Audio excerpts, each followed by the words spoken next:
Hello, everyone. Today, Ferran and I want to share the core argument of our new article in the Review of International Studies entitled The Ford Foundation and the Making of International Relations in China.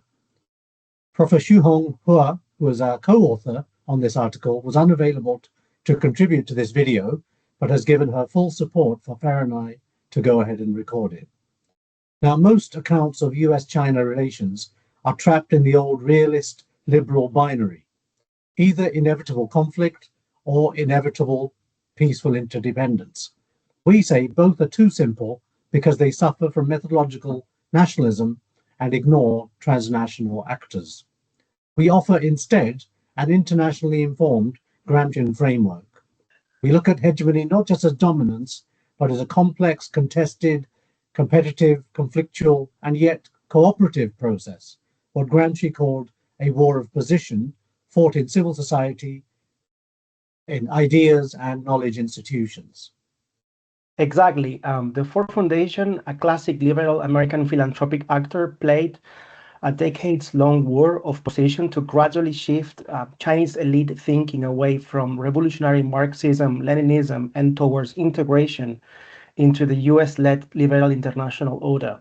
But crucially, this was never a one-way street. Chinese elites had agency. They monitored, filtered, and ultimately reshaped Ford's influence. Ford occupied a liminal, ambiguous space inside an authoritarian system, neither fully co-opted nor fully in control. The result is what we call a complex hegemony. American foundations helped socialize Chinese elites into the liberal international order, but in doing so, they also unintentionally empowered counter hegemonic currents that now challenge that same order from within. So the future of US China relations is genuinely open and uncertain. It does not have to end in a Thucydides trap or in happy ever after interdependence. And now to the evidence that makes this article groundbreaking, all based on extensive archival work in the Ford Foundation and Rockefeller Archive Center. So first, everyone knows the US government normalized relations with China, but almost nobody knows that from the late 1950s to the late 1970s, the Ford Foundation alone spent over $90 million. In today's money, hundreds of millions, building Chinese studies in the United States and creating domestic knowledge networks that linked universities, think tanks, the national security state, and the media. This forged the famous engagement consensus long before Kissinger. Second, after 1978, Ford became the single most important foreign actor in the birth and shaping of modern international relations discipline in China. At least 10 of the top 25 most influential Chinese higher scholars alive today were directly funded or trained by Ford programs. We are talking Wang Yisi, Yang Shuitong, Wang Yizhou, Ni Shixiong, Chu Shulong, Zhang Jiemian, Zhang Yunlin, and others. Many other institutions, CAS, Tsinghua, Fudan, Peking University, were built or dramatically strengthened with multi-year Ford grants. Thirdly, Ford deliberately built transnational elite knowledge networks, summer institutes, long-term fellowships in the US, joint centers that pluralized and liberalized Chinese academia. They broke taboos. Class struggle and revolution disappeared as core concepts. Subliminal liberal internationalism and rationalist, often American style approaches became hegemonic.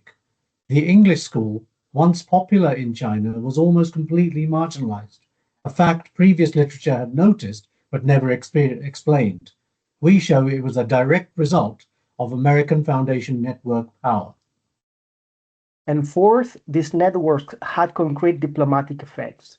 They created non-official Track 2 and Track 1.5 channels, smooth crises, including after 1989, and helped produce the policy environment that made China's entry into the WTO and deeper integration into the neoliberal globalization politically possible on both sides.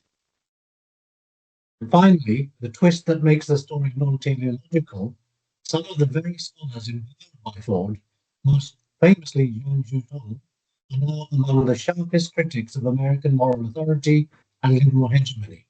So Ford's long-worn position to integrate China into the liberal international order has ironically helped produce intellectual tools for a counter-hegemony that questions the liberal international order from the inside.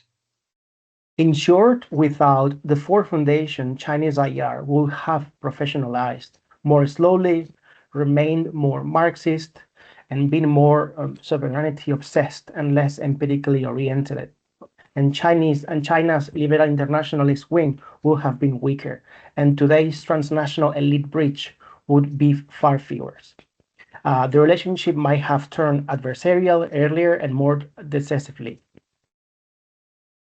Understanding today's US-China rivalry, therefore, requires moving beyond state-centric theories and recognizing the crucial, ambiguous role played by transnational philanthropic actors in producing this complex, contested hegemony.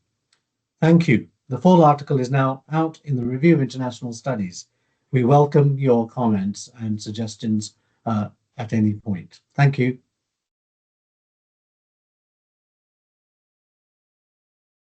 Stop